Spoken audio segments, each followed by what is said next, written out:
जिसमें लिख रहा है एग्जांपल 41 स्टॉक रिड्यूस, तो स्टॉक एसेट्स है, तो अभी थोड़ा सा पहले देख लो एसेट डिक्रीज है क्या एंट्री होता है, लिखा है तुम लोग को revaluation account debit to assets account, तो एसेट्स में स्टॉक, तो यहाँ पर हम लिख दिए टू स्टॉक अकाउंट हो गया, and revaluation account debit to assets account यानी टू स्टॉक अकाउंट। चलो तो अमाउंट बोला है, देखो स्टॉक का क्या बोला 10%, तो स्टॉक का जो भी अमाउंट होगा ना उसका 10% निकाल दो, तो 30,000 का 10% कितना हो जाएगा 3,000 हो गया, तो पहला एंट्री कर दी। चलो फिर उसके बाद उसी में देखो लिखा है प्रोविजन फॉर, ये एडजस्टमेंट को थोड़ा ध्यान समझो, इसी में मैक्सिमम लोग एग्जाम में गलती करता है। Provision for bad dates reduce, तो ये याद रखना जो बैड डेट्स होता है किससे निकाला जाता है, डेटर से। फिर से सुनोगे, ये जो प्रोविजन फॉर बैड डेट्स होता है किससे निकाला जाएगा, डेटर से। अब बैड डेट्स का मतलब हुआ ना जो पैसा हमारा डूब जाएगा। जैसे वो डेटर 3 टाइप का डेटर होता है। डेटर बोले तो जिससे हमको पैसा लेना है, ठीक है ध्यान सुनना, पूरा डेटर का पहले बता रहे पूरा डिटेल। डेटर होता है 3 टाइप का जिससे हमको पैसा लेना है, जिसे फ्यूचर पैसा लेना है उसको क्या बोलते हैं, डेटर। तो डेटर 3 टाइप का होता है। जैसे मान लो हमको फ्यूचर में किसी पैसा लेना है तो डेटर का कैटेगरी 3 टाइप का। एक होता है गुड डेटर, गुड मतलब जैसे मान लो इसको हम बोले गुड डेटर, मतलब ये डेटर अच्छा है, ये पैसा अपना पैसा कंफर्म दे देगा। तो बिजनेस में जब किसी को सामान उधार बेचा जाता है तो एक आदमी को रखा जाएगा कैटेगरी में गुड डेटर, मतलब वो पक्का पैसा दे देगा, वो कभी भी ड्यू नहीं करेगा। एक होता है डाउटफुल डेटर, मान लो ये डाउटफुल है। डाउटफुल बोले तो पैसा दे भी सकता है नहीं भी दे सकता। और मान लो उसका मान लिया वो बैड डेटर है, बैड मतलब पक्का नहीं देगा। तो अब समझो, अब यहाँ क्या बोला क्वेश्चन में, provision for bad dates. Provision मतलब हम अभी मान के चल रहे कुछ पैसा मिल भी सकता है नहीं भी मिल सकता। तो ये समझ जाना, डेटर से निकलता है और डेटर डिक्रीज होता है, क्लियर कट समझ जाओ। डेटर से निकलेगा और डेटर क्या होगा, डिक्रीज होगा। बट अगर बैलेंस शीट में पहले से प्रोविजन रहेगा, पहले से, तो हम उसको लायबिलिटी मान के ट्रीट करना। तब तुम मत बोलना डेटर से निकलता डेटर घटता, मतलब ऐसा डिक्रीज वाला एंट्री नहीं करना, गड़बड़ा जाएगा। देखा जाए तो जब केवल प्रोविजन लिखा रहे, एकदम ध्यान समझना, यही पूरा चैप्टर में बोलेंगे हर बार। जब केवल प्रोविजन लिखा रहे तो समझो डेटर से निकलेगा और डेटर क्या है, घटेगा। और डेटर क्या है, एसेट्स, तो एसेट डिक्रीज का एंट्री।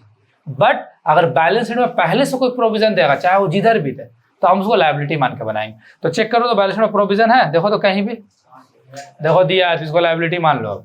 चलो अब क्वेश्चन में क्या बोला, अब एडजस्टमेंट में देखो प्रोविजन फॉर बैड रिड्यूस हो रहा है, तो लायबिलिटी रिड्यूस का क्या एंट्री होता था, लायबिलिटी रिड्यूस का एंट्री,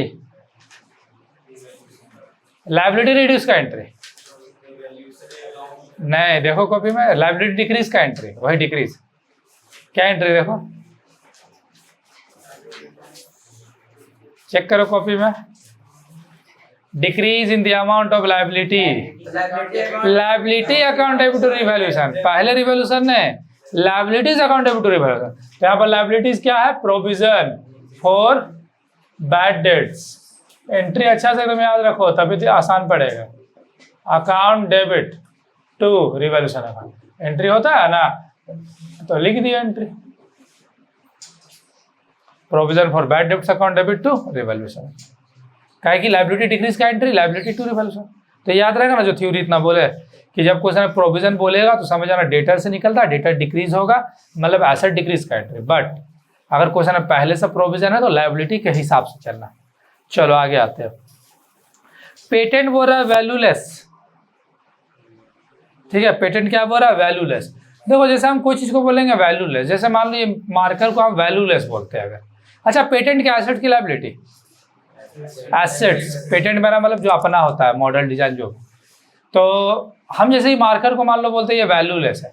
वैल्यूलेस का मतलब क्या हुआ, इसका कोई मूल्य नहीं है, कोई प्राइस नहीं, मतलब फेंकाएगा अभी रोड में, जिसका कोई प्राइस नहीं वो रोड में फेंका रहा है, कोई दिक्कत नहीं। जैसे पुराना 500,000 का नोट बोला गया था ना कि वो वैल्यूलेस हो गया, तुम लोग को याद है ना, 2016 में बंद हुआ था, तुम लोग को तो याद होगा ही थोड़ा बहुत, ठीक है। तो जैसे वैल्यूलेस बोला, अब वो नोट मान लो पुराना 500 का नोट तुम लोग अगर दिखिए गया रोड में, लेकिन है तो वैल्यूलेस ना, वो भले रखेगा लेकिन है तो वैल्यूलेस, उसका तो कोई वैल्यू नहीं है मार्केट में। ऐसा कितना ही नोट बंद होता है, नया आते ही रहता है। तो पेटेंट वैल्यूलेस हो गया मतलब एसेट डिक्रीज हो गया, समझा, एसेट डिक्रीज हो गया। तो एसेट डिक्रीज का entry revaluation account debit to asset, तो एसेट में क्या है, पेटेंट। ऐसे देखा जाए तो इसको हम पहला नंबर एंट्री में मिला सकते थे। चलो, तो पेटेंट का ना पूरा अमाउंट डालना पड़ेगा, ठीक है। जब वैल्यूलेस बोलेगा ना तो समझ जाना पूरे अमाउंट से कम हो गया वो, और इसका अमाउंट हम लोग नहीं लिखे थे, लिख देते। ये 2000 से कम हुआ था, और वैल्यूलेस बोला मतलब पूरे अमाउंट 2400 है, 7400 दिख रहा है इस बुक में।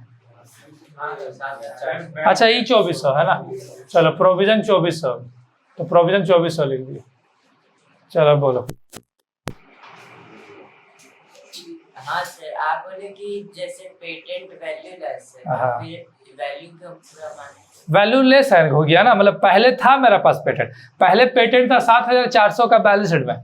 आज वो क्या हुआ, जब नया पार्टनर आया ना तो पेटेंट वैल्यूलेस हो गया, मतलब पेटेंट का अब कोई वैल्यू नहीं है, तो तेरा एसेट डिक्रीज हो गया ना। पहले था तेरे लिए वो दाम का, अब उसका कोई दाम नहीं रहा। समझा, ये लाइन याद रखना। चलो, लास्ट एक और है। There was a claim accepted the damage, damage का एक क्लेम एक्सेप्ट हुआ।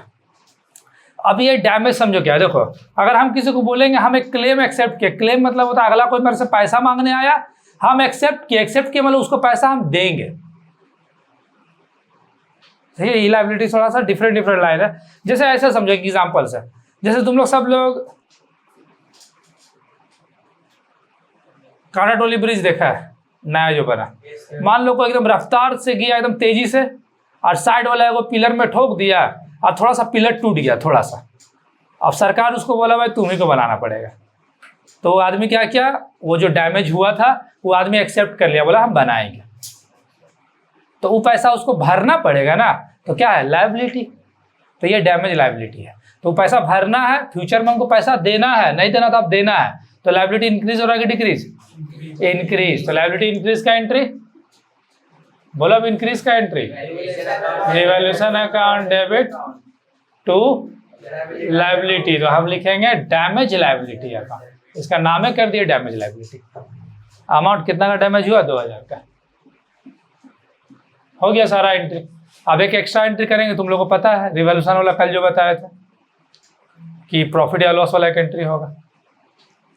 इसमें क्या क्या बनाने बोला, देखो तो, pass journal entry and prepare revaluation account, revaluation account ही बनाने बोल रहा है। ये अकाउंट तुम लोग को पहले बताए थे बनाने, तो वही रूल से बनेगा, लेकिन उससे पहले हम थोड़ा सा वर्किंग नोटिस का कर दे रहे, देख लो फिर से ये चीज़ बता दे रहे हैं। सबसे पहले रिवैल्यूएशन डेबिट, देखो तो डेबिट कितने बार हुआ, एक बार, दो बार, तो चलो डेबिट वाला जोड़ दो, 3000 प्लस 7400 टोटल 2000।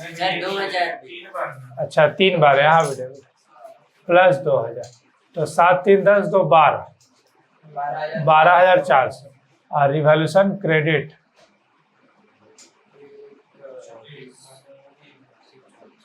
बस एक बार।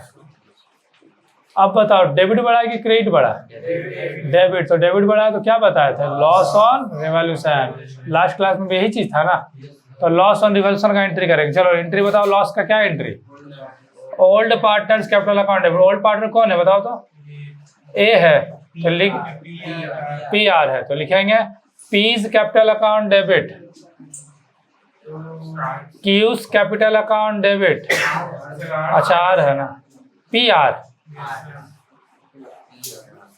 Partner capital account debit to revaluation account, तो दोनों अमाउंट को घटा दो, 12400 माइनस 2400 बोले तो 10000। कौन सा रेशियो में बांटेंगे इसको, ओल्ड रेशियो, तो बांट के डाल देना, समझ में आया ना। अब यहाँ पर क्या बोला था, पास journal entries and prepare revaluation account, मतलब रिवैल्यूएशन अकाउंट ही बनाना। तो ऐसे तो तुम लोग अकाउंट ट्राई करना, लास्ट क्लास में हम बताए थे, नहीं तो कल एक बड़ा क्वेश्चन बनाएंगे जिसमें सब अकाउंट समझा देंगे, ठीक है। चलो इसको उतार लो।